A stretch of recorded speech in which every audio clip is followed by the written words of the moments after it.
I used to say I owned that little blue house in Portland, but if I'm honest, it owned me first. I bought it in my 20s back when my palms still sweated signing mortgage papers. It was a modest craftsman-style bungalow just off Hawthorne, nothing fancy, but every shingle, every light switch, every creaking floorboard had a story behind it. That porch, I painted it myself in the middle of a rainy October. The kitchen took me 4 weekends to retile, and I still remember the way my knees ached afterward. I lived overseas most of the year project work in Singapore, Malaysia, and Thailand, but I always knew that house would be waiting. Like a touchstone, like proof that I'd built something no one could take from me. Then, at 3:12 a.m., Singapore time, it was gone. Not physically, of course. But something cracked open and it didn't close again. The message came from my mother, Gloria. The photo loaded slowly on the hotel Wi-Fi. When it appeared, I sat completely still. There was my sister Tessa barefoot on my living room couch, grinning like a teenager even though she was 33. Her 2 kids, Ellie and Max, were building a pillow fort using my throw blankets. I recognized the ones I'd brought back from Chiang Mai. The caption read, "Surprise. Tessa moved in. We changed the locks. Family helps family. Tessa." She was 2 years younger than me, always the spontaneous one. The kind of person who left jobs mid-contract, fell in love on Thursday, and moved in with someone by Monday. Our whole lives, she'd gotten away with things I'd never even dare try. And somehow, Gloria always had an excuse ready.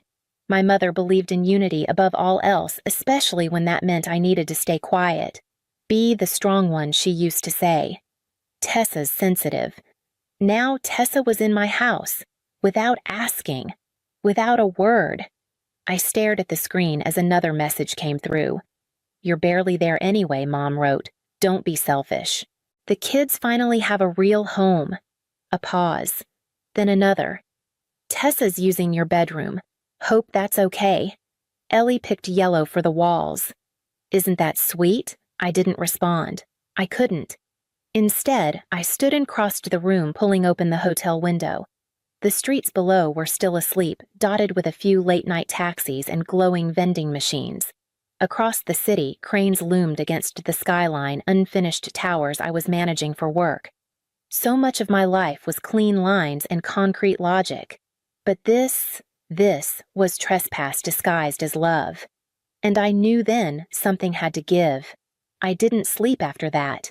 Instead, I sat at the small desk by the hotel window, watching the first edge of morning pull itself over the Singapore skyline. The humidity had already crept in, turning the glass slick beneath my fingertips. My phone sat face down beside me. I didn't want to see more messages. I already knew what they'd say, some version of "it's not a big deal" or "Tessa needs this more than you do." That was the language in our family. Need always outranked right? I opened my laptop. The desktop background was a photo of the Portland house from 2 winters ago, snow-dusted across the porch, railing a candle glowing in the front window. I'd taken it right before boarding a plane to Kuala Lumpur. That house wasn't big. It wasn't luxurious, but it was mine. I'd bought it at 27, working 80-hour weeks as a junior civil engineer on the West Coast. I was living in a studio the size of a walk-in closet, eating rice and lentils most nights while funneling every spare dollar into savings. I didn't ask for help, not from my parents, not from anyone. When the offer on the house was accepted, I cried alone in my car. I'd built my life one piece at a time. I hadn't expected anyone to notice, but I had expected them not to take it away.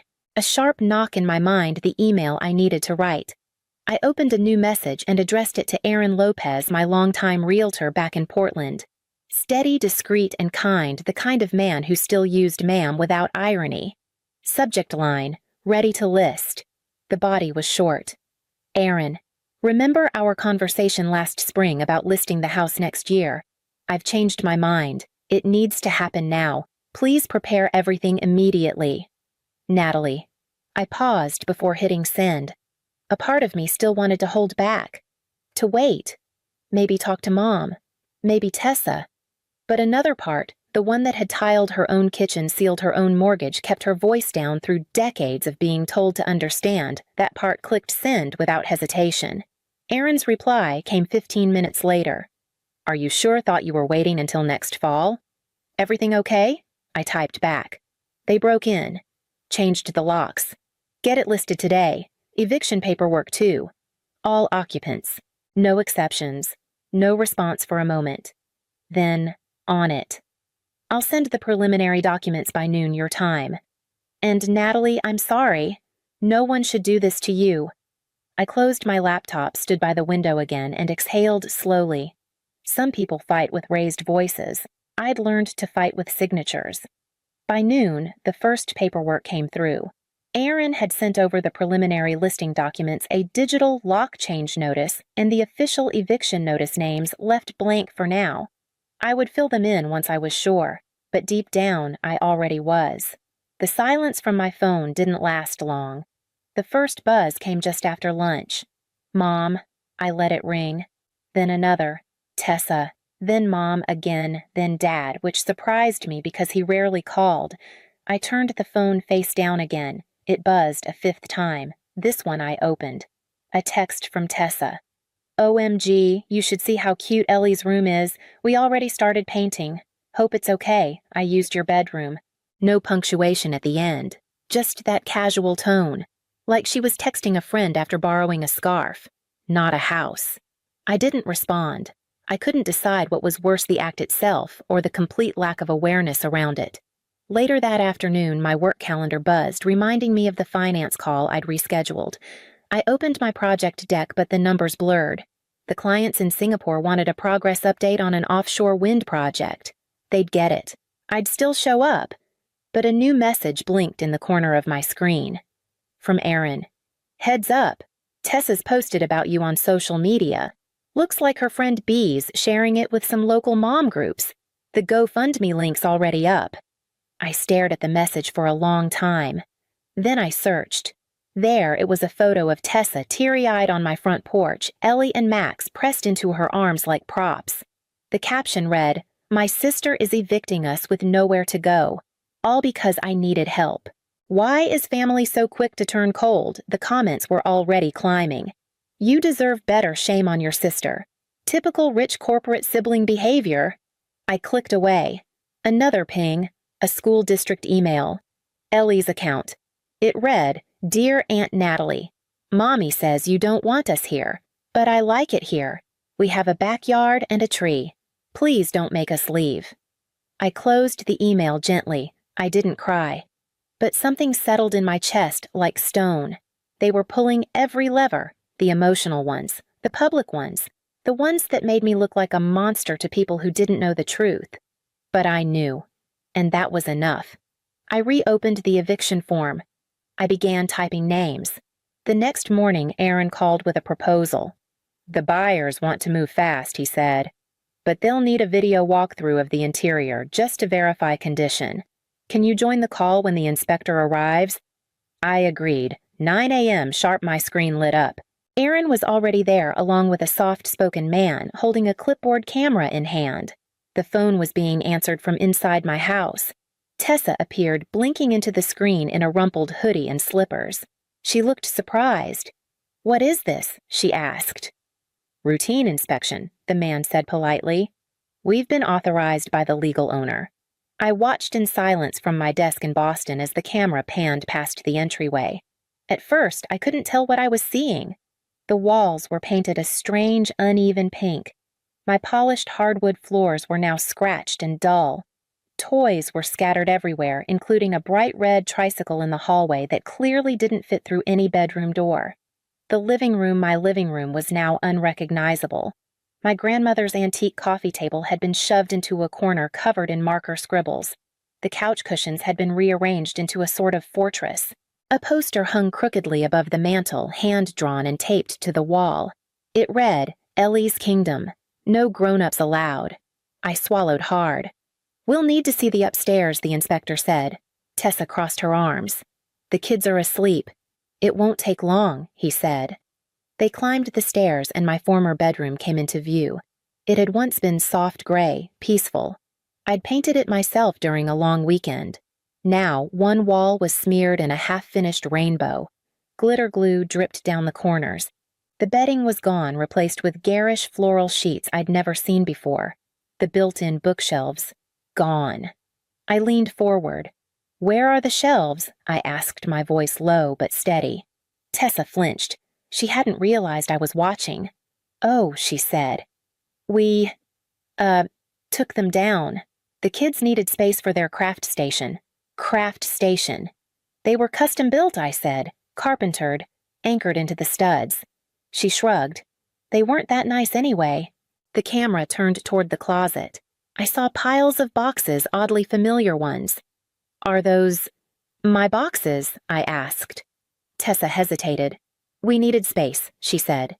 "You weren't using them. We put them in the attic." The inspector moved toward the attic door. "No," she said suddenly. "It's messy up there." "Open it," I said. The attic door creaked open, revealing a pile of my belongings, papers, framed certificates, photo albums tossed in like storage from a yard sale. A thin line of water stain marked the ceiling. "There was a leak," she mumbled. "Some things might have gotten wet." My breath caught. She had touched the only things I'd chosen to keep from my childhood, and she'd left them to rot. I turned off the call. Then I called Erin. "File the eviction notice today," I said. "Name her directly." There was a pause. "You sure he asked?" She repainted the walls, ripped down the shelves, tossed my memories in the attic like garbage. Silence. "Understood," he said. "We'll deliver the notice by hand." I hung up. Outside, the Boston air was heavy with late spring rain. I opened a window. Let it in. Some storms I thought don't come with thunder. Some just arrive quietly and take everything with them. 3 days later, I opened my inbox to find chaos. 52 new emails. Nearly 100 notifications across accounts I hadn't touched in months. Tessa had gone live. Erin had warned me, but seeing it myself was something else entirely. She stood barefoot on my porch camera, angled to capture her and the kids perfectly in frame. Her hair was messily styled, just enough to look overwhelmed. The porch light cast soft shadows across her face. "Hey, everyone," she began, her voice cracking just slightly. "I didn't want to do this, but I'm out of options." She launched into the story, her story, that her big sister had abandoned the family living in luxury overseas while they struggled just to stay warm, that she'd found a safe place for the kids only to be kicked out for no reason. She mentioned Ellie by name, said Max had started sleeping through the night for the first time since the move. I paused the video. Outside, the Boston skyline blurred in the morning fog. The coffee in my mug had gone cold. I hit play again. Tessa was crying now. If anyone has leads on a safe space for me and the kids, or just wants to help the links in my bio. Thank you. I didn't want to make this public, but I had no choice. She looked up right into the camera and whispered I thought blood meant something. The video had over 18,000 views. The GoFundMe had raised $6,300 in 2 days. There were comments from old neighbors, college friends, strangers calling me heartless corporate cold. That afternoon, my phone rang. Mom. I let it go to voicemail. Then another call came through from an older number, one I hadn't seen in years. Daniel. Once upon a time, he'd been the safe choice. Clean-cut, steady. My mother adored him. She'd been quietly devastated when I'd broken it off after graduate school. Now he was calling. I picked up. Natalie, he said, warm and a little too familiar. Your mom asked me to check in. She's worried about how hurt Tessa is. Said things are getting out of hand. I closed my eyes. Daniel, I said, are you calling me because you care or because she asked? He paused. I guess both. I nodded to myself. Well, let her know the decision is final. The eviction notice is served, and the house is going on the market tomorrow. Silence. She's your sister, he said gently. Kids are involved. She's a trespasser, I replied. And they're not my kids. Before he could say more, I ended the call. There was no storm, no scream, just a quiet break. That night, Tessa went live again. This time, the camera shook with rage. She's selling it, she shouted. She's actually selling it. My babies are going to be on the street because she couldn't stand that I finally had something of hers. It wasn't about safety. It wasn't about need. It was about control. And she had just realized she was losing it. I landed in Portland on a Thursday morning in late June. The sky was overcast in the way it always was here, soft gray light stretching across rooftops like gauze. Aaron met me at the airport. He didn't ask questions, just opened the passenger door and let me sit in silence while the city passed by outside the window. As we turned onto my street, I saw it from a distance. My house, still blue, still standing, but something about it looked off. The yard was overgrown. The mailbox was duct-taped shut. Toys were scattered across the lawn like forgotten promises. Aaron parked 2 houses down. He handed me a printed copy of the eviction notice already served and signed. I tucked it into my bag without looking. "I'll wait in the car," he said. I walked the last stretch alone. The door was unlocked. Inside, the air smelled of vanilla candles and something sour beneath it. Tessa was sitting on the couch, scrolling on her phone. She didn't look up right away. When she did, her face shifted from annoyance to shock to performance in under a second. "Natalie," she said, rising. "Wow, you came back." I nodded once. "We're done here," I said. "You can't just—" I raised a hand, not in anger, just finality. "You've had your notice. The sheriff's department gave you 72 hours. This is day 73. She scoffed. "You're really doing this. You're throwing your niece and nephew out into the street." "No," I said. "I'm reclaiming my home. What you do next is your choice." Then came a voice from the hallway. Aunt Natalie Ellie. She was 6 now, big eyes, holding a plush cat by one leg. Her shirt was on backward. There was glitter in her hair. I knelt instinctively. "Hi, Ellie." She looked confused. "Are we in trouble?" "No, sweetheart," I said softly. "Not you." She blinked. "Mom said this is our house now." I didn't answer that. Instead, I opened my bag and pulled out a small notebook, the kind I used to travel with. I tore out a page and scribbled a few words. To Ellie. "This isn't your fault. You deserve stability and safety. I hope you find both." "Natalie." I folded the note and handed it to her. "Can you give this to your mom when I leave?" She nodded solemnly. Behind us, Tessa's voice cracked. "Don't you dare make me the bad guy here." I stood slowly, looked her in the eye. "I didn't make you anything I said. You chose every step of this." She stepped toward me, arms flailing slightly. "This is why no one in the family talks to you anymore. You're cold. You act like you're better than us." "I don't think I'm better," I replied. "I just stopped pretending this was okay." I turned to leave. As I opened the door, Ellie called after me. "Will you come back someday?" I paused. "I don't think so, honey." The screen door shut behind me. Aaron was still in the car. He didn't say anything as I got in. I didn't cry. I didn't rage. But as we pulled away, I looked at the house, my house for the last time. It didn't feel like a home anymore. Just a chapter. One I'd finally finished reading. The sun was just rising when Natalie Harper stepped out of the car. A chill hung in the Seattle air, and the street outside her old house was quiet, almost reverent. Aaron Cruz, her realtor, stood beside her, holding a clipboard, calm as always. Parked across the street, a gray minivan. Inside, she saw Tessa's unmistakable blonde hair in the driver's seat, and beside her, Aurora, with her phone up already filming. "They're here," Aaron said, not bothering to whisper. Natalie nodded. "Let's not keep them waiting." The buyer's convoy, 3 sleek SUVs, pulled up seconds later. 2 men in suits stepped out, joined by a young woman in business attire with an architectural portfolio under her arm. The lead buyer offered Natalie a firm handshake. "Ms. Harper, you ready to proceed?" "Absolutely," she said, handing him the keys. They moved together toward the porch where Tessa suddenly appeared. "You can't just tear this house down," Tessa cried, stepping between Natalie and the door. "This is our family home." Natalie's voice was quiet, but firm. "No, it was my property. Bought with my money, maintained with my work. You chose to violate that." Aurora filmed the moment like it was breaking news. "The world is watching," she hissed.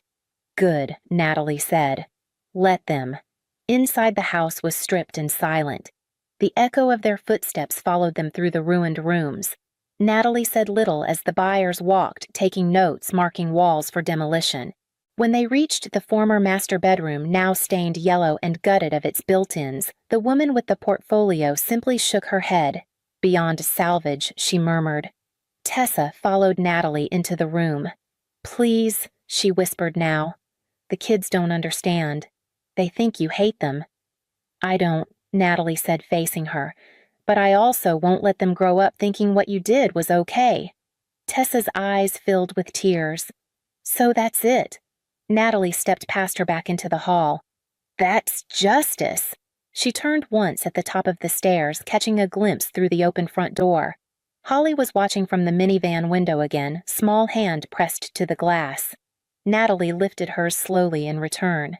Then she walked down the stairs and into the next chapter. The demolition began 2 days later, just after dawn. Natalie watched from the warmth of Aaron Cruz's car parked at the end of the block. The rain had stopped overnight, but the sky remained heavy, painted in dull grays and faded blue. With a deep, mechanical groan, the first wall of her old house came down. Wood split, glass shattered, dust billowed into the street. Aaron looked over. "You sure you want to see this?" Natalie nodded. "I need to." The yellow-painted bedroom wall, the one her sister Tessa had so proudly claimed, buckled under the second blow. It crumbled like paper, taking the ruined memories with it. Her phone buzzed. A text from her father. "They arrested Tessa this morning. For the forgery. Your mother. Collapsed. She says she'll never forgive you." Natalie stared at the message. Then calmly, she deleted it. Another buzz. This time, an email. It was from Holly. "Dear Aunt Natalie, I'm sorry we stayed in your house. I didn't want to hurt your things. Mom says I can't talk to you, but I hope one day I can. I miss when you visited and we did puzzles together. Love, Holly." Natalie smiled faintly. Her fingers hovered over the reply button, then paused. Instead, she reached into her bag and pulled out a folded piece of paper, a letter she'd written the night before. To Holly. "One day when you're ready, this trust fund will be waiting for you. It's yours. Just yours. Love, Aunt Natalie." Beside it was a check untouched by her family's chaos, protected by Natalie's quiet planning. Aaron broke the silence. "You ready to head to the airport?" She looked out the window again. Where her house had stood was now rubble, but in its place something else stirred, a kind of stillness, not empty, but clean, cleared. "Yes," she said. "Let's go." As the car pulled away, Natalie didn't look back.